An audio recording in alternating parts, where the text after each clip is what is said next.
Welcome to Inspire Campfire, a podcast where ordinary people tell their stories of extraordinary adventure.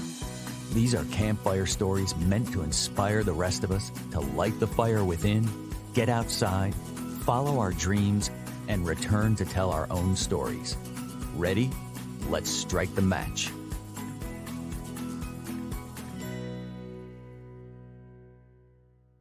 Welcome to the show. I am your host, Scott Wurzbacher, and today we're going to find out about the healing powers of nature and learn that no matter how far off track you get, there's always a way back.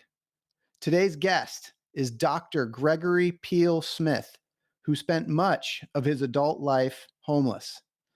Although he left school at age 14, he now holds a Ph.D. in sociology, and he teaches in the School of Arts and Social Sciences at Southern Cross University in Coffs Harbour, Australia. He's author of the book Out of the Forest, and he's a contributing author to the recently published Wilder Journeys by Laurie King and Miriam Lancewood, who've also been on this podcast. Dr. Gregory also has a fabulous TED Talk called Forest Hermit to Professor. It's never too late to change, and I highly recommend you check that out. After giving up on society at age 35, Dr. Peel retreated into the forest, where he lived in near isolation for 10 years. Close to death, he decided it was time to emerge and give society another try. This is an amazing story, and you are not going to want to miss it. Dr. Gregory, welcome to the campfire. Thanks, Scott. Thanks for inviting me. Oh, thank you so much for being here. I feel like the first time you and I, well, first of all, I read your chapter in Wilder Journeys, was incredibly intrigued and inspired by that. Then you and I had a chance to talk, and I've seen your TED Talk and I've read your book, and I feel like I have so much of the story and I have so many more questions, but I also feel like I want to bring our listeners up to date on the story. So I wonder if we could just kind of start from the beginning, and maybe you could kind of walk us through this incredible life journey that you've been on, because this isn't just about your time in the forest. It's about a whole life. It is, Scott. And I mean, life is an adventure. It's the greatest adventure of all. And sometimes in an adventure, you don't get the start you always need. Maybe you left something at home, or left the back, lost your backpack or something. And it was a little bit like that for me, I guess. I was born into drug and alcohol abuse, domestic violence, poverty, in a rural town in Australia, and it was a bit of a disadvantage to begin with. My mother gave me away at 10 to an orphanage, and things progressively got worse from there. The nuns were the Sisters of Mercy. There wasn't much mercy within the sisters. It was a really tough journey, which made me very angry as a young person. And of course, young people are very difficult to deal with. Anger has consequence, and as a long-term result of that, I ended up in the state punitive care system as a young delinquent, I guess. Mainly because I wouldn't conform. I just couldn't conform to society. And, I was in there until I was 19. And, some of the things they taught me in that place was how to be by myself in a concrete cell and occupy myself for hours on end, how to march, how to stand at attention for hours. What they didn't teach me was how to communicate, how to have self-respect, how to care for other people. So they were all gaps in my life that were missing. And at the age of 17, because I suffered post-traumatic stress or a lot of trauma, I was diagnosed as a sociopath, which was kind of exciting at the time for me, because that diagnosis gave me a reason to be the way I was. I was detached from emotion, as people experiencing trauma are. It's just you're stunned, you're numb, So with that, at the age of 19, I was really, let go into society, and I was told to survive and have a good life. The problem was I had no life skills. Absolutely. I didn't know how to go and find a place to live. I didn't know how to find a job. I didn't know how to pay bills. I didn't know how to talk to people. All those very basic skills we tend to take for granted as we're growing up. I set off on a journey, and that journey was devastation and destruction. I was angry. I drank alcohol, used drugs to kill the pain. I got into a lot of trouble but I was always afraid of going back to jail, although I did end up in prison a couple of times. Always, I valued my freedom, sketchy as that freedom was. But at the age of 35, I realised that this constant conflict with society was a serious issue. One of us was going to get hurt sooner or later, and the chances are it was going to be me. So, I decided to remove myself from society, and I went and lived in a forest for about 10 years. Yeah. And that was an interesting adventure in itself. I had lots of really exciting lessons and understandings in that forest. The first 12 months were really good. The problem with that is that when I went into the forest, I took myself with me.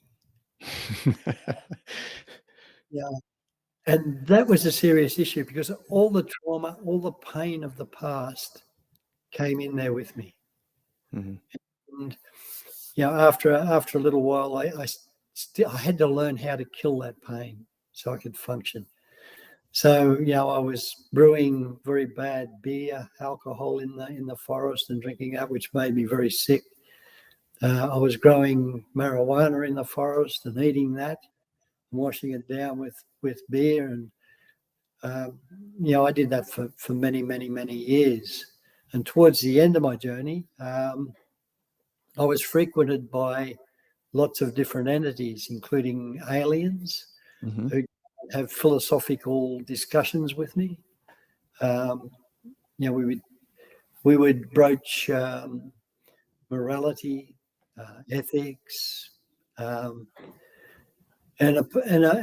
these conversations were always centered around trying to understand what happened to me. Why did I hate society so much? Why was I unable to fit in with people? But the interesting thing about that was, although I didn't know it at the time, these were all skills or lessons that I was learning in that forest, and that's the healing power of that sickness, the healing power of that beautiful place. Now, all those lessons I learned in there would come into play a little bit later in my life. But to get there, I was challenged, and the aliens actually challenged me, challenged my own values and my own system, because what they said is, you say you don't want to hurt anyone else again. You never want to hurt anyone again. You say that you've given up. You just want to die in the forest and be left alone. And that's true. That's all I wanted. And their argument was, if you do that, you have family still functioning out in the broader society. And although I'd not engaged with them for many, many years, decades, they would never have closure. You would die in the forest. Nobody would ever find your body, and they would have this open-ended pain, similar to lots of missing persons. You could just as easily go into a city, die in the gutters, your body's found, and at least everybody would have closure. That's where you are, yeah. Yeah, that is a very difficult thing to argue, and I didn't have an argument for that. So, basically I lost, and so I was compelled. by the ethics of my value of self, I was compelled to pack up my things and go and give society another chance. Now, if you think about those words, go and give society another chance, the arrogance of me, it wasn't me, it was society. I packed up my things, I left the forest, and the day I left the forest, I actually got hit by a car, which was a good thing, because that put me in hospital, and that gave me a centering place, somewhere to begin. So and they treated me. I mean, I was 41 kilos. I'd lost most of my teeth. I had scurvy. I was a very sick individual. That gave me a place to sort of get a little bit of grounding. It didn't deal with my alcohol or drug addiction, but it did provide me with some government income, a bit of social welfare, which helped me a lot. And of course, what does a good committed alcoholic, drug addict, homeless do with a little bit of extra money? Go and buy more drugs and alcohol, which I did. When I was released, the first thing I did is go and buy. A long story short, I ended up sitting on a park bench at the back of just near the Queensland-New South Wales border, on the Tweed River there. And I had an epiphany. And basically that epiphany was that I realised, I talk about it in depth in the book, and in the new book as well. I realised that I was the creator of all my problems. And that's an incredible realisation for oneself, to realise that they were the cause of all their pain, their misery, all the problems in their life they'd created themselves. So the end result of that is I made a decision not to be the person that I was sitting on that park bench that day. I was 45 years old, uneducated, unemployable, and a very sick individual, very lonely, and I had no possessions in the world. Right. So I got up, I walked away from that park bench, and I left that backpack sitting there. And I've never had another drink of alcohol. I've never had a drug, not even a cigarette since then. I have had coffee and the occasional can of Red Bull when needed. But apart from that, I take care of myself today. And that was just like that on that park bench. I'm the creator of my own problems, and that was it. That's it. Yep, that's that realization. I mean, it's the story goes a little bit deeper, but that's the essence. Hey everyone, it's Scott here. Did you know that the members of my real estate team, W Realty Group, are listening to their own voices that call to adventure by setting big goals? Some of those goals include planning trips to Bali and the Kingdom of Bhutan, buying investment homes, and running the Chicago Marathon. At W Realty Group, we support and encourage these big goals and want to help turn them into reality. We're currently looking to add new members to the team. If you know a great real estate agent in the Charlotte, North Carolina area that would benefit from being part of our team, please send a text, an email, or give me a call. And know that when you support W Realty Group, you're also supporting this podcast. Thanks for listening. Well, it's a real joy to be able to sit here and talk to you. I mean, you just glossed through what you go into great detail in the book in Out of the Forest. And I know because, we're short on time, and also, I think people need to get a copy of this book because it's incredible and they need to be able to read the whole thing. It's hard. It's a hard book to get through. You've had a really hard story, and I'm sitting here like kind of with a half smile on my face, feeling like warm and joyous because I know how it ends. I recommend a couple of Valium for the first few chapters, and then a nice glass of red wine after that. Yeah. So I have so many questions, but I do feel like I kind of want to, bring the listener to the end of the story, and then we can kind of go back and talk about some of it. So what happens next? Once I came out of the forest and I started to look at who I was, try to change who I was, I realized I had no life skills and I had no vocational ability or skills to fit into society. Mm-hmm. So I decided to go and learn how to do this, because I didn't trust myself anyway. My best thinking got me sitting on a park bench, as a very sick human being. That's my best thinking, so I couldn't trust my thinking anymore.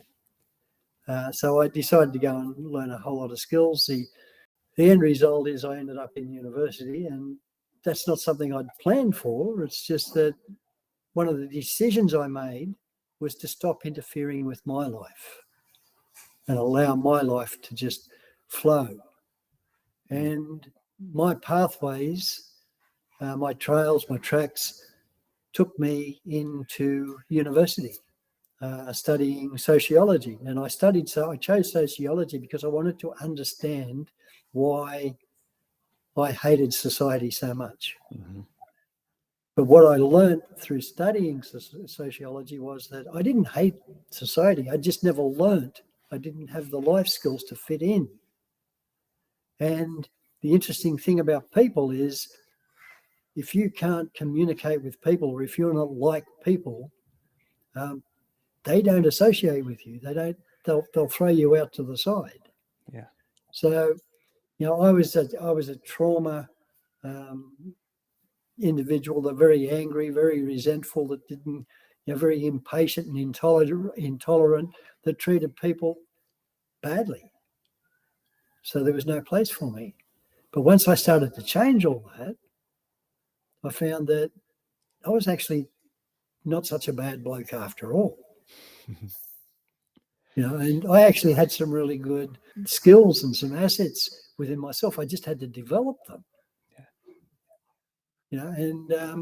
I got to the end of my undergrad degree, and then I got a phone call from one of my lecturers asking me if I'd like a job marking papers and doing a bit of tuition.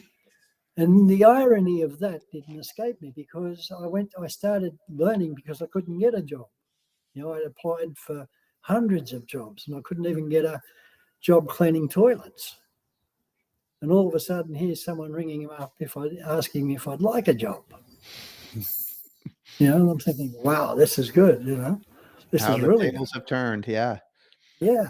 And it's been like that ever since. I mean, there was a condition to that as well, and that was that I continue to study because I did enjoy learning. That's where I discovered life is an adventure, and I mean, for me, like I became so familiar with the forest, living in the forest. I understood the trails. I learned to track. I could read sign. I could light a fire in a tropical storm and keep it going. I learned all these skills. But for me, the real jungle was society. That's where the real danger started to come in for me. Yep. I could cope with the taipans and the scorpions and the spiders and everything else in the forest. They weren't a problem. But when it came to people, they were a problem. So for me, it's an inverse universe. The society is the adventure for me. Yeah. Well, I mean, for so many people, the forest becomes this place of peace, and not that maybe it was a heaven and a place of peace for you, but there definitely was healing that happened there. And yeah, I'd love to get into that.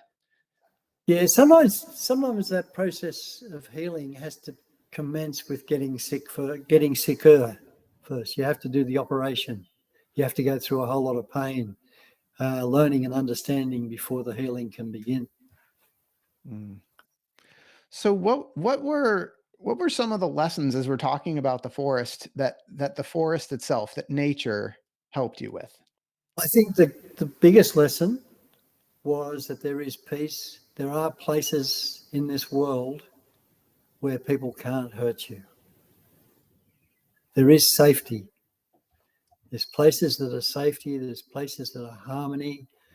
There's beautiful music in the forest. To wake up in the morning and hear the wind, traveling through the canopy sounds very similar to the ocean. And you can just sit there and listen to that. And one of the great things I learned in the forest was how to meditate. Just how to be, how to shut my mind down and just be. Can you talk a little bit about that? When you say you learned how to meditate, were you self-taught? Did the forest teach you? The forest taught me. Yeah. Yeah. What was that like? Yeah. And it's an amazing journey, because when, when your mind is so active constantly, day after day, night after night, you can't sleep of a night because your mind's so active, and there's all this disaster happening in your world, and it's always, putting fires out, or panicking, or anxiety, depression, all these things. And then all of a sudden, one day or one morning, you're laying there and you hear a noise and you wonder what that noise is. It's like there's a moment of magic, and your mind shuts down to focus in on what that noise is. Mm-hmm. For me, there was a screeching of a tree, but I didn't know what it was at the time. I didn't know what that noise was, and it was a really loud screeching noise. And my whole mind shut down. There was a little bit of fear, or probably more than a little bit of fear inside of me. I'm thinking, what is that? What is that? And I'm focused entirely on that sound. And long story short, it took me a long time to find out what that sound was. But what it was is two big trees rubbing together in the wind. But what I learned in those moments was that I could have a still mind. And I enjoyed listening to the forest.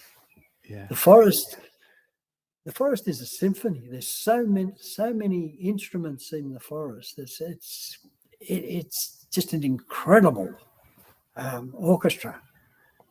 Well, I have to share with you, I hadn't told you this before this episode, but you and I spoke, I don't know, 3 or 4 weeks ago. I wanted a chance to read the book, very, very different context, but I just, I realized I've listened to you talk, and I've listened to Miriam Lancewood and Lori King and some of the other folks in Wilder Journeys and other friends that I've had. And I realized, like, I'm an outdoors person and I love it, but I've never spent time in the woods completely by myself.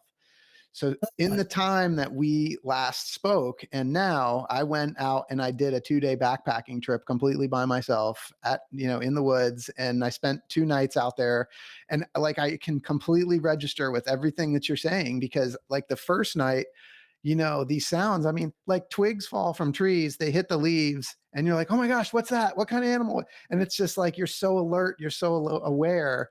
But then to your point, like I didn't get to that point, but I can see where that would become like a meditative thing, because it's like your mind is creating these stories about what's happening around you, but ultimately you're safe.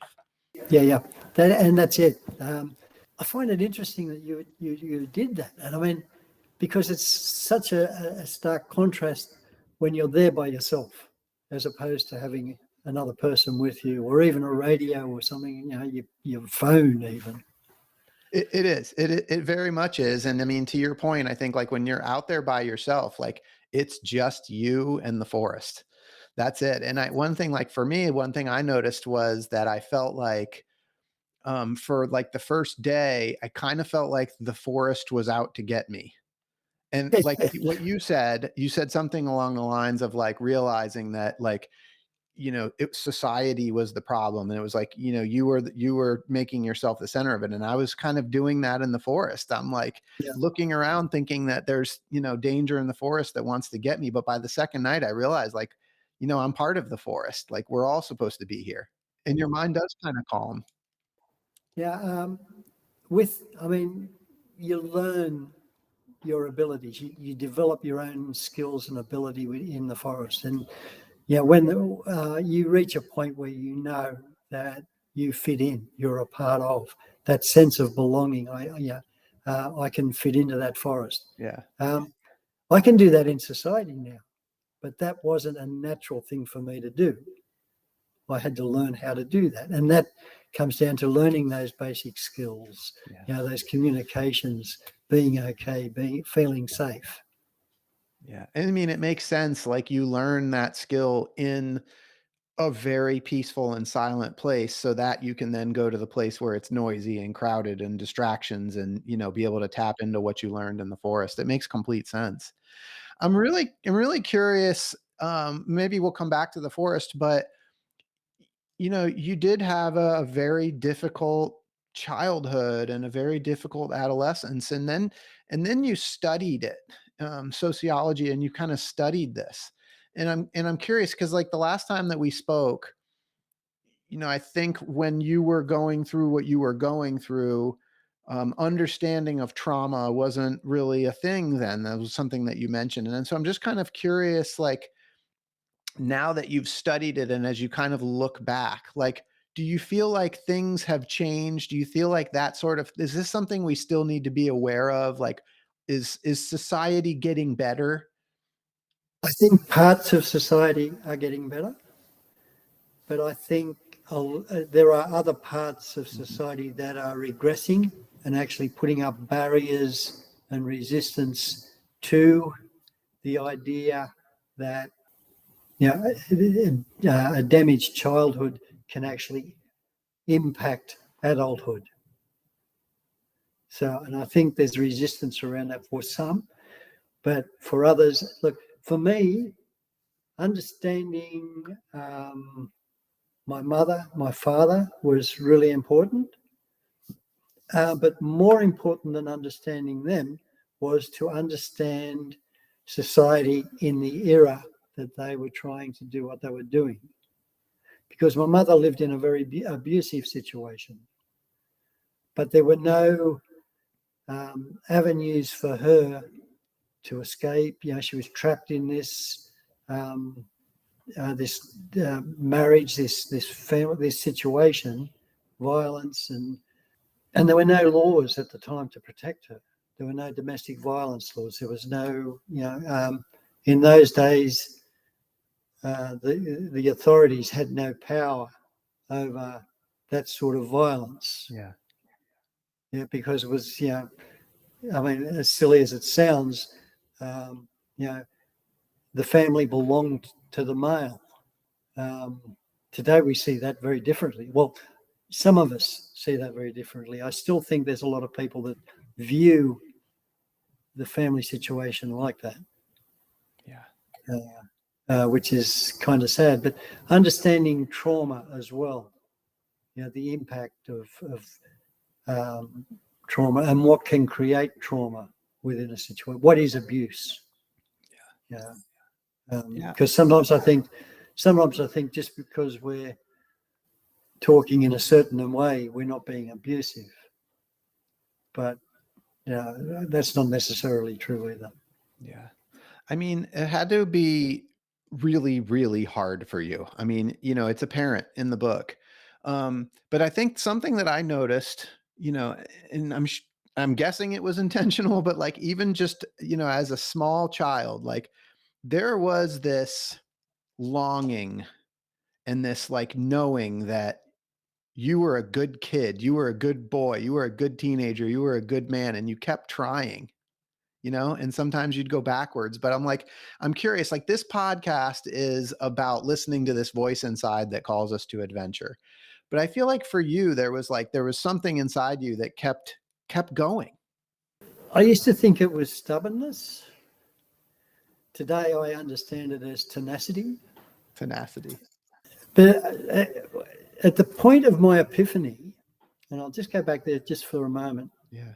At that point, I was presented with an opportunity that not everybody is presented with. And I feel very privileged and I have a lot of gratitude around that moment because I was given a blank canvas to create a person that I wanted to be.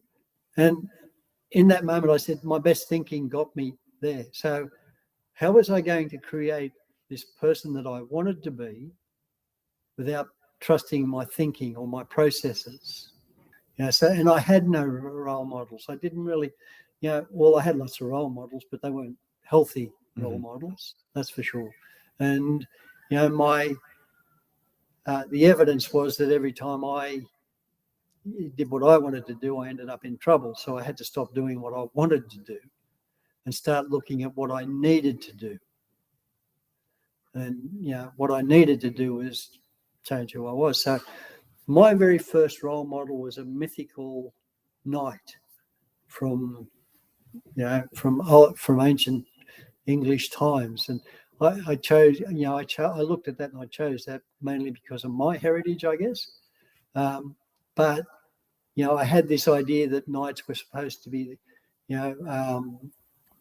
saving the maiden and looking after the community, a very kind and gentle person. Not that I was a kind and gentle person at the time, and I guess I still have my moments as well. But being honest with myself and looking inside myself and thinking, what do I really want to be? How do I want to? I don't want to be angry. One thing I did learn is that if I was always angry, resentful, and sort of rejecting society, I would be lonely. But if I'm smiling and I'm telling funny stories and people are liking me, people tend to gravitate towards me. That can be dangerous. So I had to learn discernment as well. So there's all these lessons, and one lesson rolled into another lesson. And so it's one adventure after another. Before one adventure finished, the next adventure had already begun. Yeah.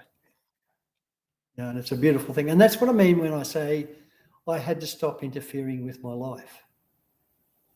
I just had to let these unfold one after the other. So is that tenacity, has that always been with you? Is it still with you today? Some would say yes. Some would argue yes. And of course, for me, my response to that is you have to ask those people around me.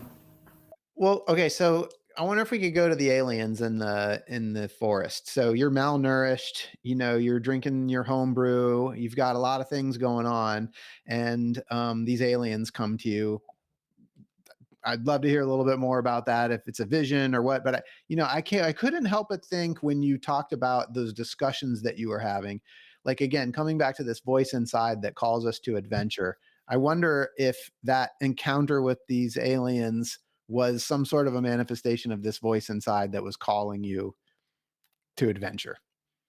I by that time I was suffering very severe psychosis and paranoia. Yeah. There's no argument there. Yeah. But the reality is that those moments and those entities were as real as any person that comes into my life today, and any conversation that I have today. They manifested as real. Yep. Perhaps you're right there. They're a reflection. In a way, I was having that conversation with myself, perhaps. But I guess in essence, if that is accurate, then what I was doing is exploring my inner self and finding out what sort of a person really lived inside of me. Because leading up to that, I'd had lots of time to reflect on my childhood, the damage that was caused. Why did this happen? Why was I locked in this cupboard? Why was I thrashed to within an inch of my life for this? Why was I in a concrete cell being bashed at the age of 15 by police on it? All these things. And I guess after being by myself for so long, I was looking for the truth of that. So stripping down all those, what was my part in it? What was their part in it? All these issues, all these things that I was trying to understand. But the interesting thing was, by that point, I'd got past all that anger and rage in terms of being able to look at myself. So what the forest had done there, I was presented with a unique gift. we think of people that have different mental illnesses and mental health issues today. And a lot of people don't have the opportunity through no fault of their own to actually come to terms or have these dealt with, especially in our capitalist consumer society, user pay system. If you haven't got the money, you don't get healed. It's that simple. And time, our society commodifies the concept of time. So I charge you for the time that I'm going to share with you. That makes things very expensive. What I was able to do was go into a forest for 10 years, provide all that time to focus on myself, to heal myself in a forest where I was safe. Not everybody can do that. Well, actually brings me to another question that I have, because I agree with you. Not everybody can or would. But part of the hero's journey and part of like listening to the voice inside that calls us to adventure is having the courage to actually take the next step. And you did that. And so I'm really curious to hear about your perspective on courage, and in particular, your courage to step out of the forest and re-enter society. Stepping out of the forest, that was pretty scary, but I had no choice. And this sort of reflects this whole conversation. It's about the values, morals, the ethics of the situation. I lost an argument. and the terms and conditions of that argument is, if I lost, I had to go and give society another chance. And there's that arrogance again. Was I'm not going to bend my knee and say it was my fault at that time. But I would give society another chance. Okay, well, But I was full of fear. I was dread. It was just dread. But I had no choice. I say today that there are two things that I truly own. And one is my name, and the other is my word. They're the only two things that I truly own. Everything else can be taken away from me, but they can't. So even at that moment, and I didn't realize it at the time, I was being true to my word. I lost the argument. I could have said, doesn't matter. But the ethics of that would have been wrong for me. So I had to pack up from that place that I cared so much about and looked after me for so long, even though I became quite ill, and I had to walk out. Yeah. That was a very big thing for me. And then to be hit by a car, that's how powerful is that?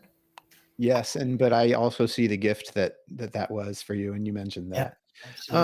So I'm really curious because, again, like coming back to this podcast, we talk a lot about like nature and the wild and adventure and how these things are very, very healing. And you had this experience in the forest, and you've come out of the forest and you've entered back into society, and you're living this incredibly transformative life, and you're doing these great things. I'm really curious for you what your view of nature is now, and if you ever feel yourself being called back to nature for that sort of sense of peace, or are you done with it? That's it.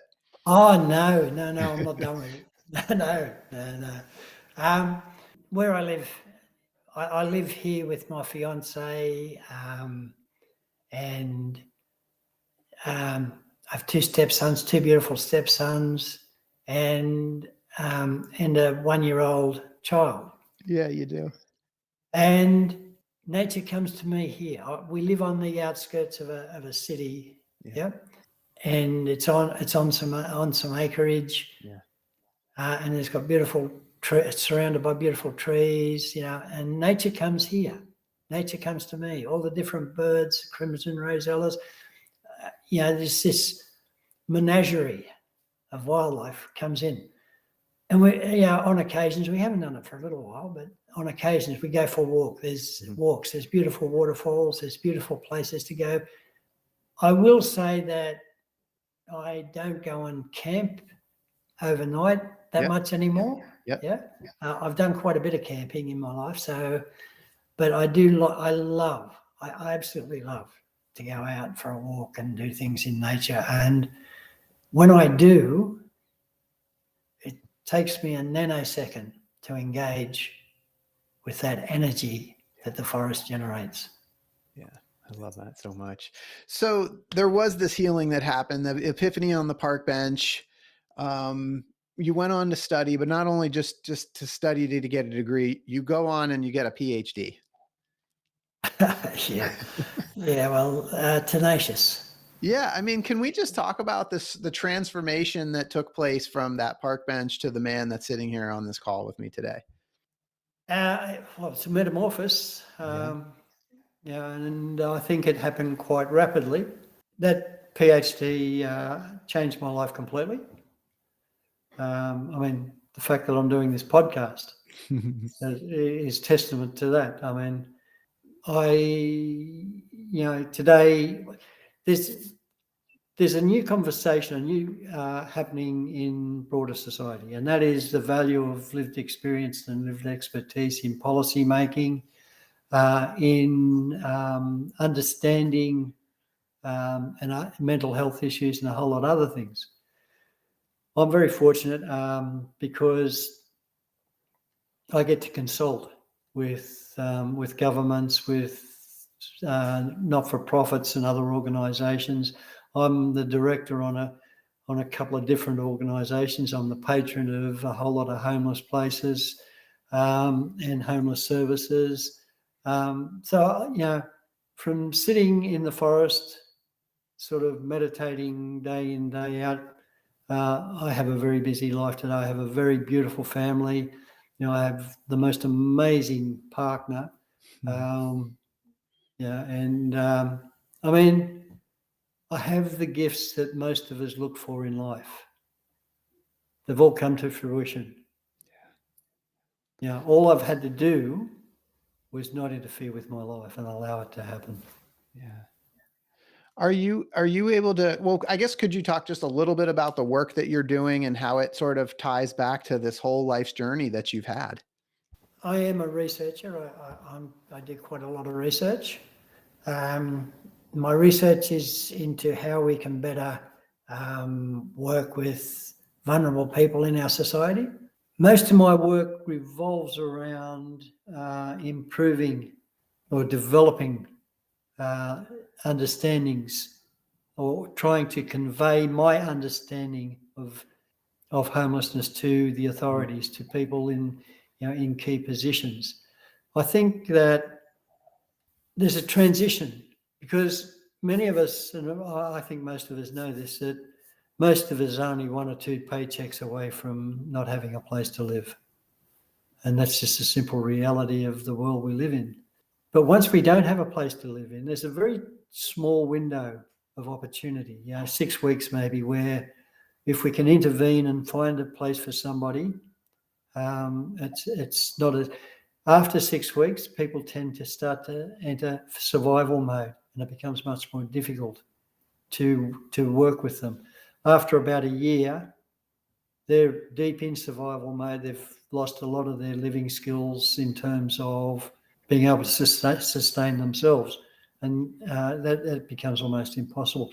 One of the things to understand here is, and I have the evidence to back this up as well, a homeless person actually costs society about 4 times as much per year as what a person with a good home with mental illness will cost. So it's much more beneficial to our communities, to our societies, to have people healthy and living a comfortable life. They will contribute through their work, through their tax, through their well-being, as opposed to making these constant withdrawals and demands on society. That makes total sense. And then there's a whole other window to look into there, with the shame and the stigma and what that can do and the cost of that. Well, I love, your story is incredibly incredibly inspiring. And I mean, like now seeing the work that you're doing, like, does it almost make sense how your whole story has come together? Like, it's almost like I mean, you kind of had to go through what you went through to now be able to give what you're giving to society now to help. I couldn't have the conversations I'm having today if I didn't have the experience that I've had. Yeah. And I have an official, I have a formal education, quite a high level education. Yeah. But my real education was my lived experience before I entered that formal education. Yeah. As I drive that that station wagon or the pickup of along the highway of life, and I look in that rear vision mirror, and all I see in there is gold, treasure. My whole past is just a whole lot of treasure and value, and I can draw on that at any moment. Yeah. And so I've heard you talk about this idea that, no matter how far you get off track, there's still a way back. And Absolutely. I think that's just such, like, I wonder if you could just, speak to the listeners about that really quickly. I was pretty much off track. I mean, I was almost, in an early grave. And I've done the mental health trips. I've done all the, there is, we understand neuroplasticity today. We understand that if a person is willing and honest enough to understand themselves, new pathways of thinking can be created. There is, we can do that. One of the keys to this is a smile. It's that simple. Yeah.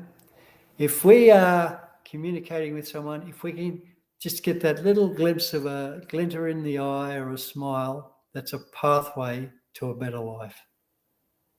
That's something that's only a very fine thread, but it's something we can build on. I love that so much. Dr. Gregory, is there anything that you would really hope for people to take away from this podcast episode? Yeah, sure. Look, I think the most important thing is you can always improve who you are. And one of the best ways to improve who you are is care about other people. Look at other people without judgment. It's magic. Dr. Gregory, I have to, every podcast guest that I have on here, I've got a couple questions that I always ask everybody, and I'm going to ask you too, because you've lived this incredibly inspiring life, and it's amazing, and I think you give people hope. And I know that at some point, the people in Hollywood are going to hear your story, and they're going to want to make a movie about you. And, and when they do, I want to know who the actor is going to be that's going to play you in your movie. Well, that's a big question. There's a lot to choose from as well. I think Keanu Reeves. Yes, Keanu Reeves. I love it. Perfect choice. Yeah. Look, he works with homeless people. He always donates some of his,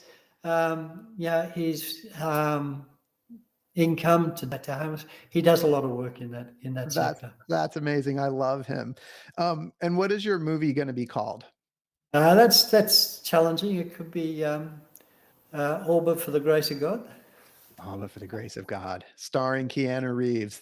I'm going to watch that movie. I've already read your book. I've already watched your TED Talk. I'm going to go see that movie too.